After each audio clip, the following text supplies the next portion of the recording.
The Nashville Predators put together a great performance in Denver, but only came away with 1 point in the standings. How much does this game against the Avs mean for the Predators, and is it enough to get this team back in the mix?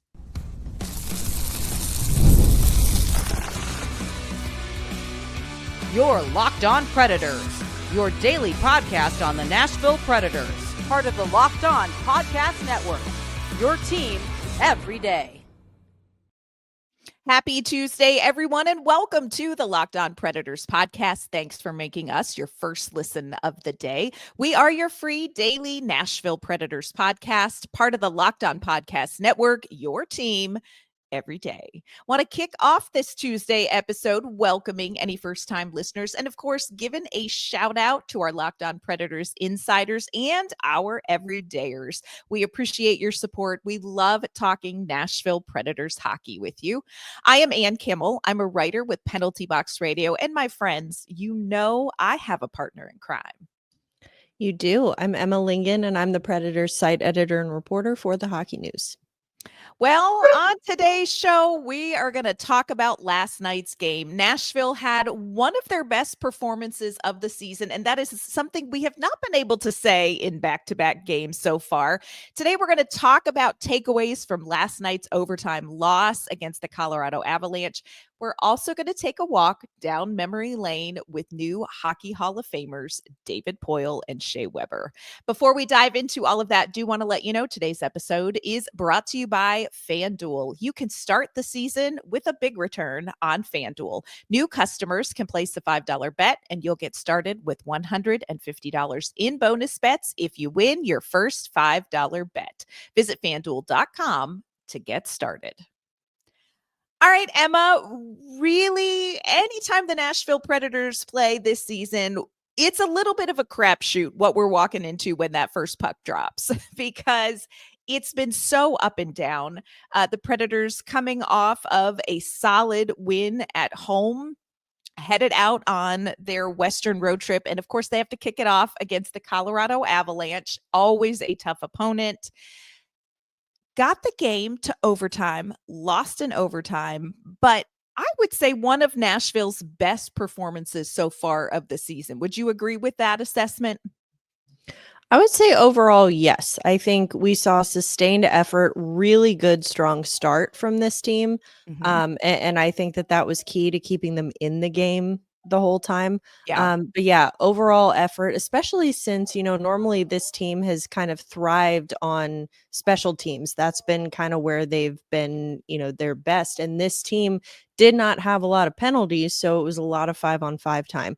And so I think that was a good thing. It was good to see that sustained effort from the 5-man unit throughout this game. Yeah, I would agree. Of course, here at Locked On Preds, we always like to summarize games with our one word to describe the game. Emma, do you want to kick us off with your one word for last night's 3-2 overtime loss? As per usual, I'm going to buck the trend and I'm going to go with 2 words. And if anyone can hear my dog crying in the background, she is very sad that the Predators did not come away with 2 points and only came away with 1. So I apologize. We all grieve in our own ways. Yes. And Minka is very vocal in her grieving this morning. Yes. So I am going to, again, I'm going to go with 2 words and I'm going to say gas pedal because I think that, again, I mentioned this team had a very strong start, really good first period. One of the best first periods I think I've seen this team play this season. But the thing with this Colorado team, and they have, I think it was Willie Donick on the broadcast said, and this was a good term for it, this Colorado team has the spurt ability factor. So like they can get into spurts really quickly. And I think that they're one of those teams that you want to be careful. You give them an inch, they'll take a mile. And so, I mean, ask the Carolina Hurricanes how that worked out for them on Saturday. They were leading 4-0 or 5. I don't remember what it was. 4-0 maybe. 4-0. They lost 6-4. So,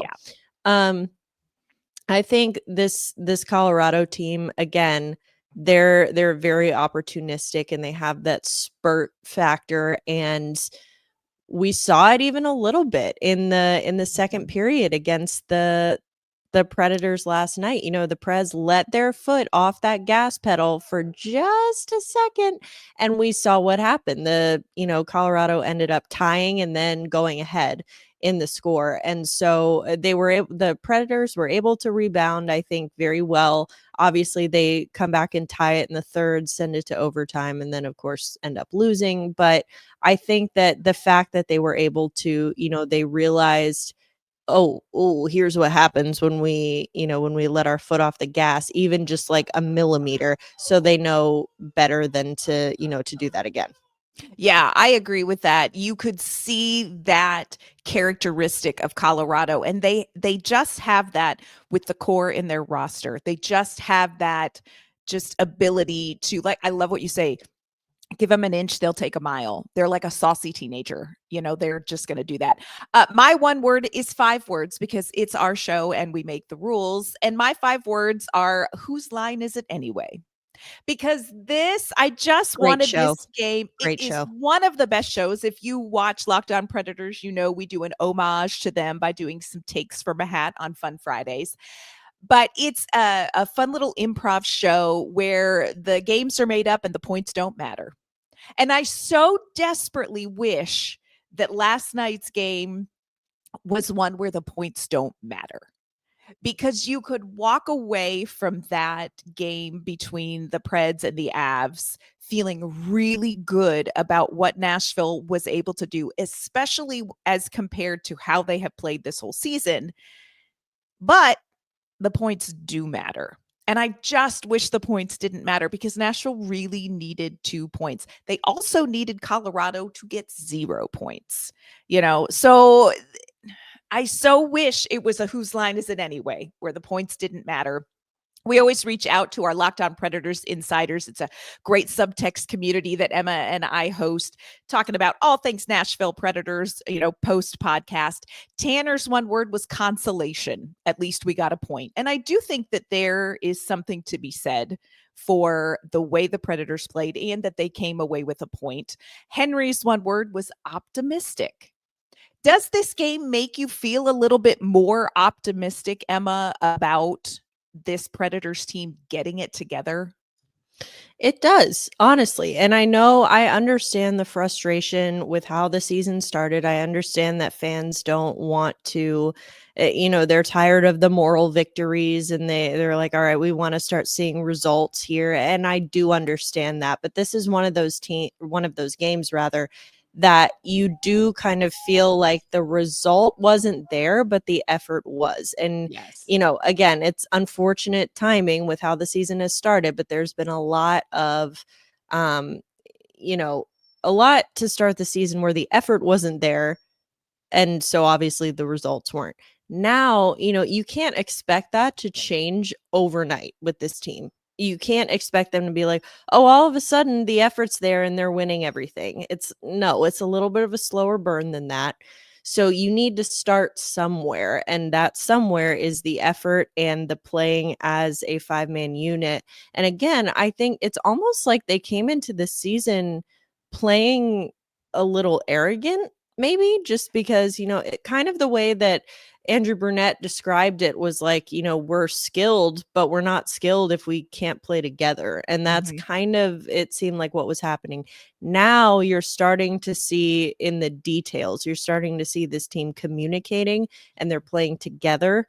And we're eventually going to see the results of that, because I know that no one wants to be patient. I understand it. But I remember last year, this team came into the season with much lower expectations, understandably. And they were playing Brunette's system. And how many times after games last year were we saying, the effort was there, they did all the right things, it's just not going in? And like, you could almost, yeah, and that with that, it was easier to say, okay, they'll get there. You Right. keep doing the right things, they'll eventually get there. And now I feel like we're starting to see that with Nashville. I understand that people are less willing to be patient now, given the start that they had and the roster that they have and the expectations that come with that. But I do think that we are now starting to see, okay, all right, they're doing the right things. It just did not bounce their way last night against Colorado. It happens. It stings. I understand it, but these things happen and it's a long season. I agree with you. I do feel optimistic. For me, it is about how they performed in Colorado, but it is also that they were able to perform 2 solid games back to back, which has been a challenge for this team. Coming up, we're going to take a look at some of the advanced statistics from the Colorado game and see what they tell us about this Predators performance. And later, we're going to take a walk down memory lane with David Poile and Shea Weber.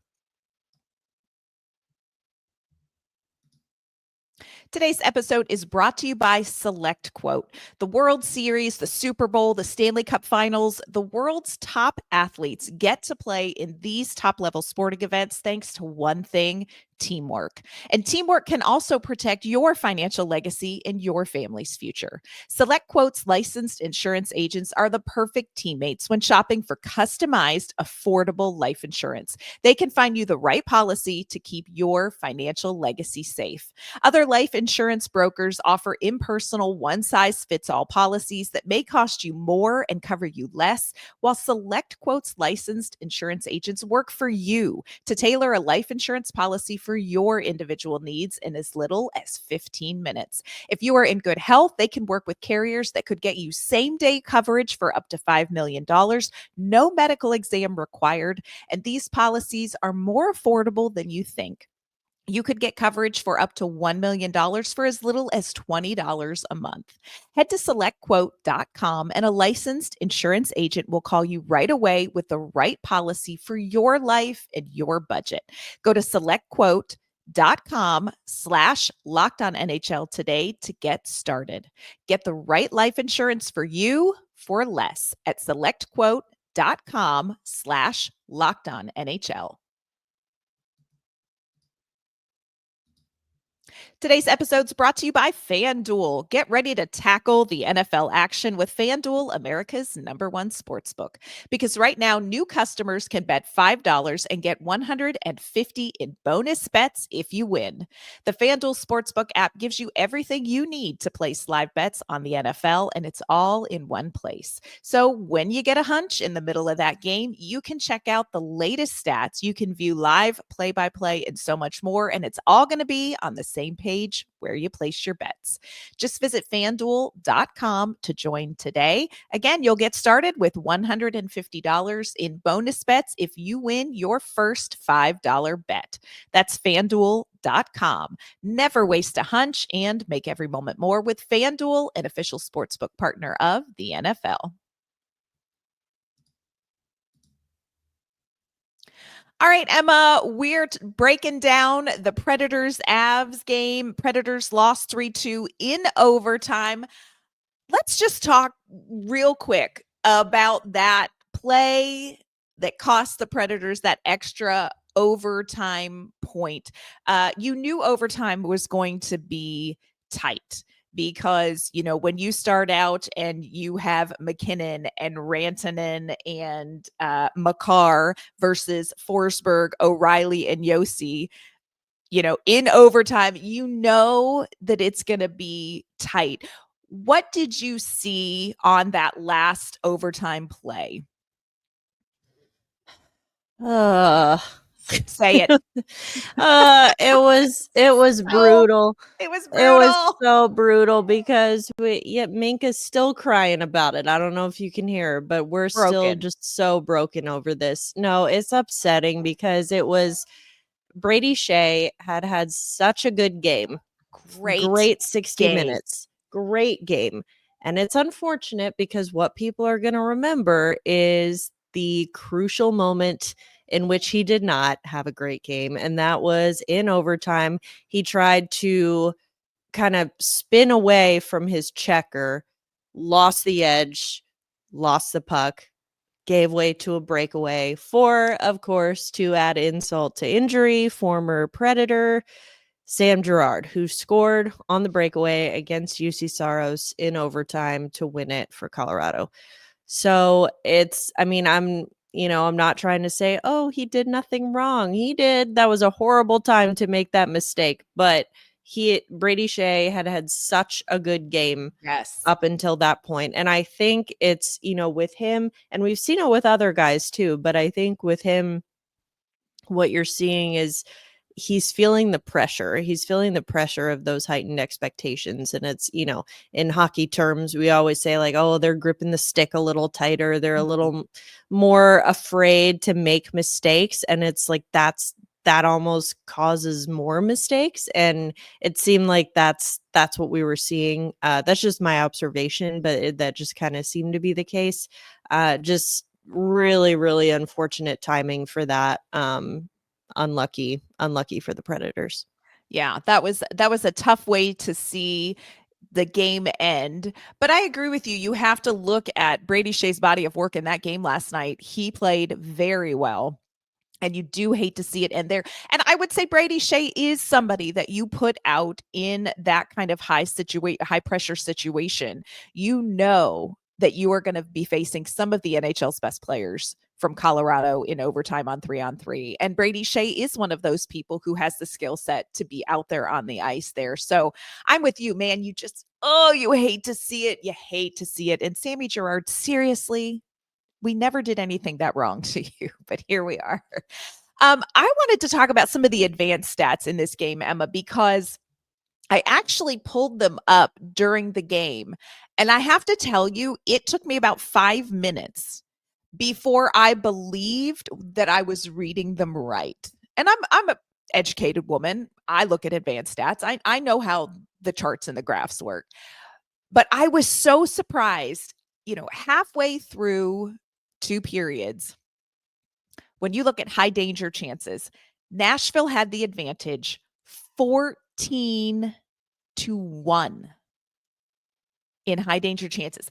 And that was shocking to me for a couple of reasons. Number one, Nashville has not been good this season at getting into high danger areas. That has been something that we've talked about. Perimeter play. They're not getting bodies in front of the net. They're not getting second and third chances. This was a game where Nashville really was pursuing those high danger chances. It was also shocking to me because Colorado is a high danger chance team. Yes, they have that high skill, high finesse players, but they are a team that score in front of that net. They get in there. They oftentimes own that space. So for Nashville to hold them to just one high danger chance through 40 minutes just shocked me.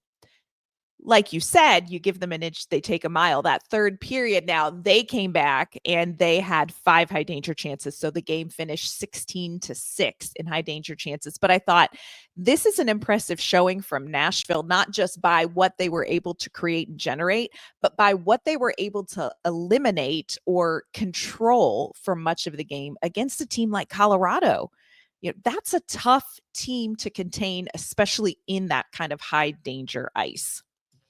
Yeah, I think, you look at Colorado as a team, but specifically if you want to look at Nathan McKinnon and Cale Makar, those are guys that you really, if you're the Predators or if you're any team that's facing those guys, you want to make them defend. You want to make Colorado defend, because if you don't make them defend, like I said, inch, mile, you can't give them any room. So if you put them on the defensive, then that is going to tie them up that way. And I think that obviously, they did a good job of defending. Again, 14 high danger chances and the Predators scored twice out of it.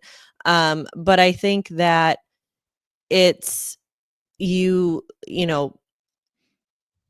Colorado doesn't play the best, 200-foot game, I think, when it comes to, like, again, you got to make them defend. They can be really, really good at defending. But I think that Nashville did a good job of that. And, especially putting pressure on Alexander Georgiev, who is, has not had a good start to the season. I think that they, were capitalizing on that. making Colorado defend, putting them in that position that kind of limited their scoring chances. Yes. And again, saw it in the second period where they came roaring back and they got those chances. And so I think, I do like the response from Nashville though after that it was like a kind of collective realization of, "Ooh, yeah, we can't do this. We can't let this happen." And it was just kind of calm, collected. They regained their confidence. And I think even within that second period, because the end of the second period I thought was really strong for Nashville. So I think it was a good response. Just need to see, again, more limiting chances while creating chances for themselves. Yeah. I love what you're saying about that second period, because that was something that really stood out to me and that I was watching for, because we have seen this team struggle with confidence. We have seen this team struggle to recover after taking a punch. And you saw this push from the Avs in the second period, and you're like, okay, are the Predators going to bend and not break? Or is this going to be where we see them kind of fall apart? And it was tough. I mean, Colorado really pushed there, but I thought it was very encouraging to see Nashville sort of withstand that and not fall apart, which, their confidence level has been shaky after the start that they've had. When you look at this game, Emma, was there any particular Predators player that really stood out to you as like, this is somebody that really helped Nashville get what they needed? Well, 1 point of 2 points that they needed in that performance. Um, well, there are a few, but if I have to pick one, I'm gonna go with Mark Del Gaizo. I think he was instrumental in Mhm. that first goal for Nashville. And again, as a team that has struggled with confidence and struggled with playing from behind, I think it was really important for them for the second game in a row to score the first goal of the game. Luke Evangelista obviously got the goal, but I mean, just tremendous work by Del Gaizo at the blue line. He drew the interference penalty, so it was a Yep. delayed penalty as the extra attacker was coming on. I don't even think had joined play yet. Del Gaizo fires the puck, on the net. Luke Evangelista is there. Get bodies to the net. Good things happen. Evangelista is there. He punches it in, is able to get the Preds on the board. And I think, again, I've talked about this before, which, fittingly, they were playing against Cale Makar and the Colorado Avalanche. But that is where you see kind of flashes of Del Gaizo's true game Yes. and the way that he can play and the offensive, upside that he has. And I think that was huge. And he battled and, was able to create that scoring chance for Evangelista. Yeah.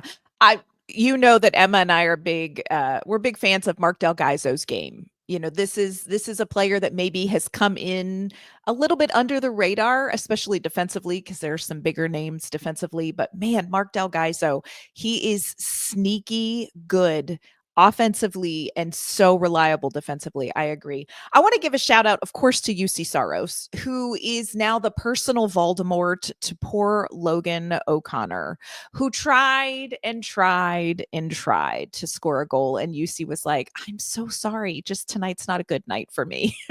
So UC That's Saros, probably how he'd so say it great. too.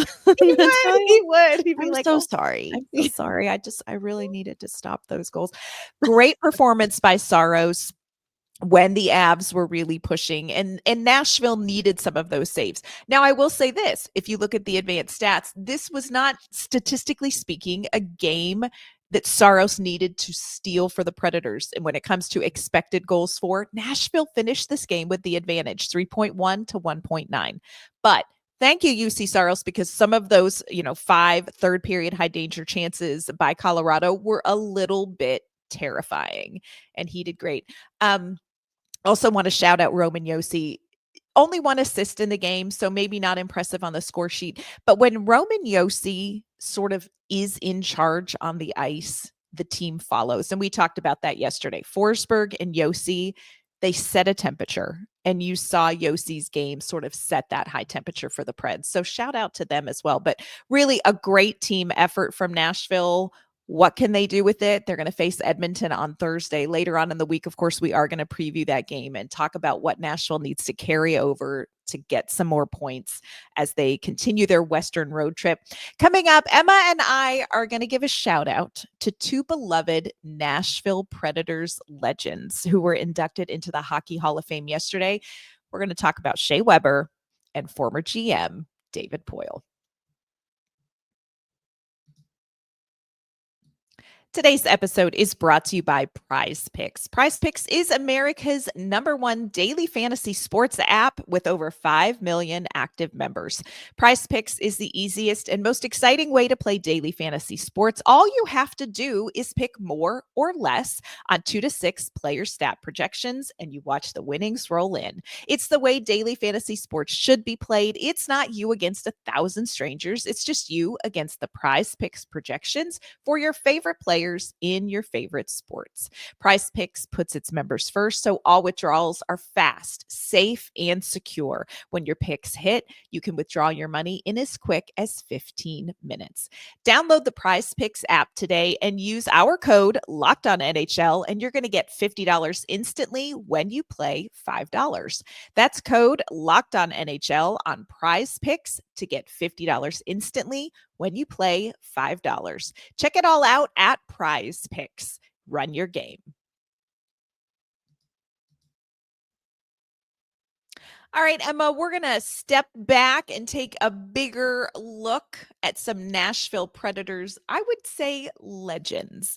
Really special day yesterday. David Poile and Shea Weber inducted into the Hockey Hall of Fame. They are going to be recognized live and in person November 23rd at a home game against Winnipeg. Look, if you have not ever been at Bridgestone Arena when Shea Weber walks out, you got to check this out because he came out for Pekka Rinne's ceremony. And I'm telling you, you would have thought the building was going to come down. You want to talk about a player so beloved. Shea Weber is the guy. And look, David Poile definitely made some moves that fans don't like. But when you look at his body of work and when you look at his love for this franchise and how much of this franchise's DNA is tied to what David Poile wanted to build, you have to love and respect what he's done. So we just wanted to kind of shout out these two guys. What an amazing day for them, but also like shout out Nashville Predators franchise. Look at us. Yeah, it's exciting for the franchise, especially because, especially for myself specifically, since I was not covering the team at the time that Shea Weber played for Nashville. My one-on-one and my personal experience with David Poile has just left me feeling like there is no more deserving person of this honor. I mean, for everything he's done. And even it's like, I remember, I think it was the first time I met David Poile, we actually had this conversation that because I grew up in Washington, D.C., I remembered him as the GM of the Capitals. And then I come here and work for Nashville and it's like, well, I can't get rid of you. I can't get rid of this guy. But he is, he's so thoughtful and so detail oriented in everything, so calculated in everything that he does, which is why of course, I don't expect fans or even media members to agree with every move that he makes. And that's true for any front office executive with any team.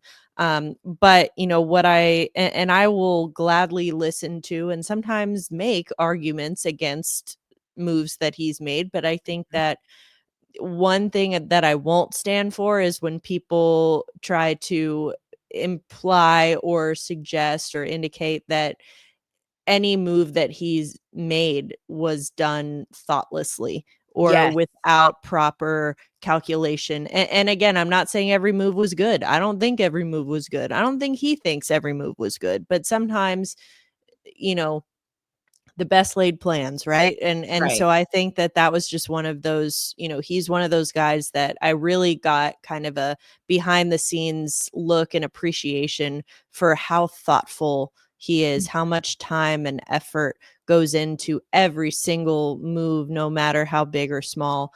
and how much he just cared about this franchise. I mean, he is Nashville's architect. You know, he was the first GM, longest tenured GM, winningest GM in NHL history. And I think that, you know, again, he absolutely deserves to be there. And then as far as Shea Weber, you know, like you said, absolutely beloved by the fan base here. Really strong leader. You can tell even just whenever he's back in the building, like you said, it just feels different. And it's exciting because he will be the first player in the Hall of Fame as a Nashville Predator. There have been other players who are in the Hall who are not inducted as members of the Predators. Weber will. And so that's just, it's exciting. It's exciting for the franchise. Yeah, I really love that. It was interesting. I heard Gary Bettman talking over the weekend about David Poile, and he said David Poile has in many respects been the consciousness of the league.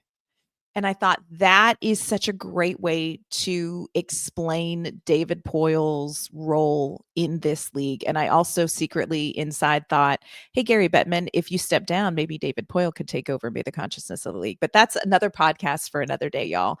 But I do love that, you know, he really worked hard to balance pursuing wins and developing players with not treating people like a commodity and being mindful. And Yes. it's such a difficult thing. My favorite David Poile story is when he talks about the season before the Predators traded Matthias Ekholm. Matthias Ekholm was the hot trade topic at the trade deadline. And for anybody who, you know, has seen Matthias Ekholm and seen, you know, interviews and stuff with him, he's a straight shooting Swede, friends. And he's a little intimidating. His presence is very strong. And apparently he like walked into Poile's office and was like, "Are you trading me?" And David Poile was like, "I've never had a player walk in and just point blank say, 'Are you trading me?'" And he's a little intimidating, you know, but I really believe that if you ask across the board, even players who have been traded would tell you David Poile is somebody who really took on a very difficult job and walked it out with a lot of integrity. Again, don't agree with all of his moves. You know, don't agree with all of his moves. But I think he did it in a way that was respectful of the sport and of the person as well. And again, Shea Weber, just incredible. Over 1,000 games, won the hardest shot contest 4 times at the All-Star game. When they had sort of the alumni return, Mike Fisher talked about the fact that he has a dent in his calf where he took a shot from Shea Weber and it dented his calf, because that's just how Shea Weber shoots. So just wanted to take a minute and shout out Weber and Poile, 2 people who really have made Nashville culture what it is, and just what a great honor for them. So, and again, I'm with you. I love that Shea went in as a Predator. Like, that's so great. Lots still to cover this week with this Predators team. Can they continue this mojo? They are traveling out west. They've talked about wanting to get on the road. They are on the road. They're going to be playing Edmonton, Calgary, Vancouver coming up. Of course, this week we're going to preview all of those games and talk about what we need to see from this team. So make sure you jump back in tomorrow for that episode as well. Before we sign off, Emma, let everyone know where they can find you and your work. You can find me on social media at Emma_Lingen, and you can find my work at the Hockey News. And you can find my work at Penalty Box Radio. You can check out Penalty Box Radio live tonight at 7 p.m. at 1025 The Game. And you can find me on social media at AnnK_Mama on Ice. That's going to do it for today's episode of the Locked On Predators podcast. Thanks for making us your first listen of the day. We're going to be back tomorrow with an all new episode. Have a great Tuesday.